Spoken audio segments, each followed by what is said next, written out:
When I came up with the idea to circle Africa with a surfboard strapped to the side of my motorbike, I thought it was half nuts myself. There were bound to be plenty of great, empty waves that just might be difficult to get to. But I'd never owned a motorbike, barely knew how to ride one, and didn't know the first thing about how to fix one. In the end, you learn as much as you can, prepare the best you can, which never seems like enough, then take a leap and have the fortitude to know that you'll figure the rest out on the way. The plan was to circumnavigate Africa within a year and a half, riding down the west coast during the swell season in the North Atlantic, and arriving in southern Africa about 9 months later to catch the swell season in the South Atlantic and Indian Oceans, carry on across North Africa, the Middle East, Europe, and back to London.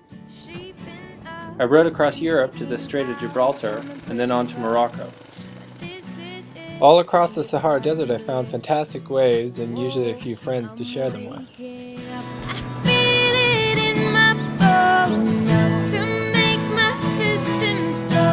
Welcome to the new age, to the new age. Welcome to the new age, to the new age. Whoa, whoa, whoa. I'm radioactive, radioactive. Whoa. The great thing about looking for surf on a big dirt bike in Africa is that you can pretty much get to wherever you might need.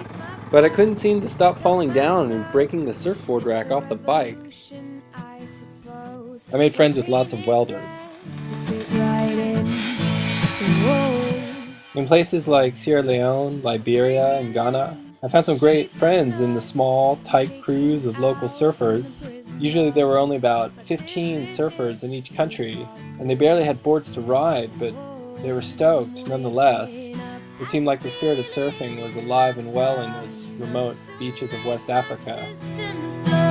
Welcome to the new age, to the new age. Welcome to the new age, to the new age. Through Central Africa, I face planted in puddles to the amusement of the local village folks. And I hacked through jungle corridors to find waves that I'd only heard rumors about. Along the way, I dodged roadside bandits in the Ivory Coast, raced 2 steps ahead of the Ebola outbreak in Liberia, and was arrested in Nigeria. But everywhere I went, there were friendly people ready to give me a helping hand when I needed it most. The sun hasn't died. When I emerged to the desert again in Angola and Namibia, I looked for the endless sand-bottom point breaks that have become the stuff of legends.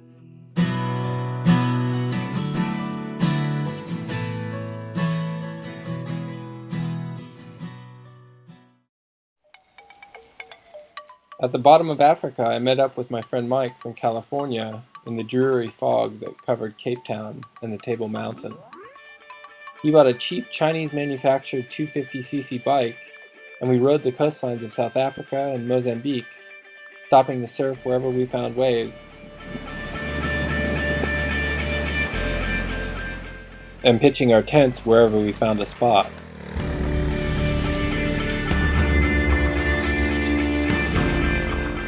In Mozambique, we flailed trying to power up dunes to the aroma of burning clutch plates, and tried to keep Mike's bike from rattling itself to bits. But some things were pretty insistent on coming apart.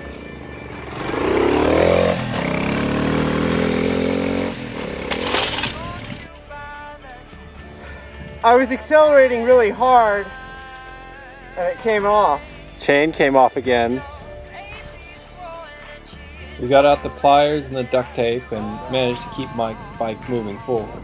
The coast of South Africa holds some of the best surf breaks in the world, and we'd landed there right in the middle of prime swell season.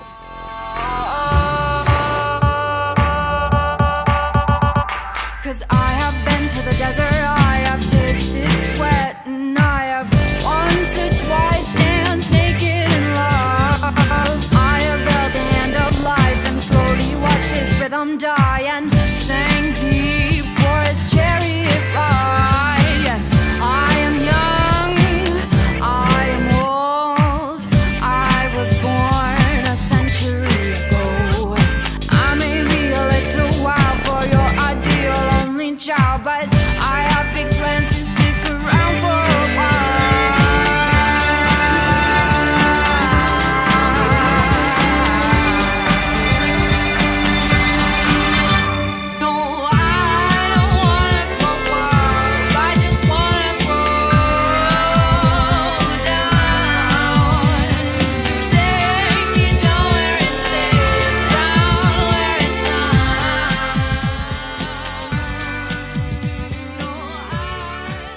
When my girlfriend Jamie joined us on the other side of South Africa, we became a moto adventure trio, ready to head north back towards Europe. I was about to move into a motorbike with my girlfriend. I can't believe everything fit. It all fits, but only just. I wear the same pair of pants a lot. A dog in Botswana ate a pair of my socks. That helps save some space. Me not cutting the ends off. Together, we braved the madness of Southern Africa's highways.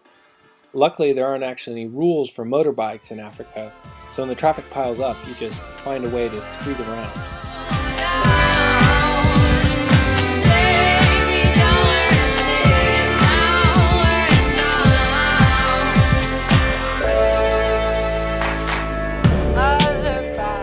We found some solace from the madness of the highways high above Lake Malawi.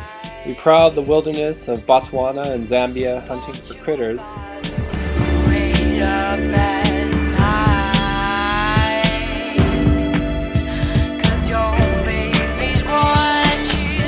By the time we got to the island of Zanzibar, offshore from Tanzania, we were pretty keen to find a wave.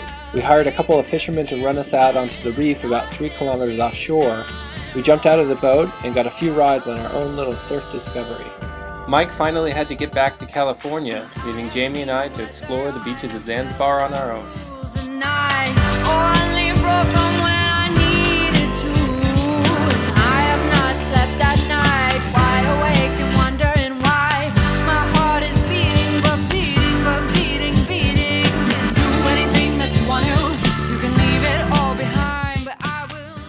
Back on the mainland, we had to enlist the help of local boatmen again, not for hunting waves, but just to keep moving forward when our road ran into a river. We combed the shores of Tanzania and Kenya for waves, but mostly just found mangroves and windswept beaches with more waves in the sand than in the water. When we finally found some waves to ride, the only company that we had in the water was 2 kids riding waves on either half of a suitcase. How awesome is that? Only in Africa. We left the coast for the Nile Valley of Uganda. With no waves to ride, we tried to surf the Nile. It was radical. Sort of. It was radically relaxing.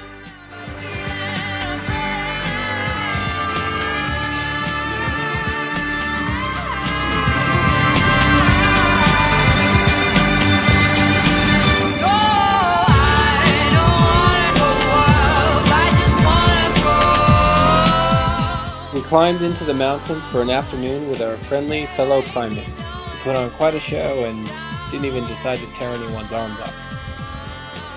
I wouldn't want to bring any of them home. Back on the road and riding through northern Kenya, it was the usual routine.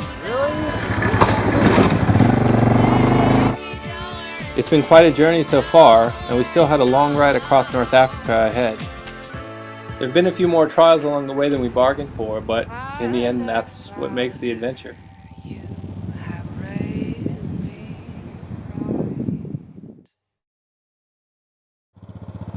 It was better than I thought. It was really cool. It's really tasty. And it came off.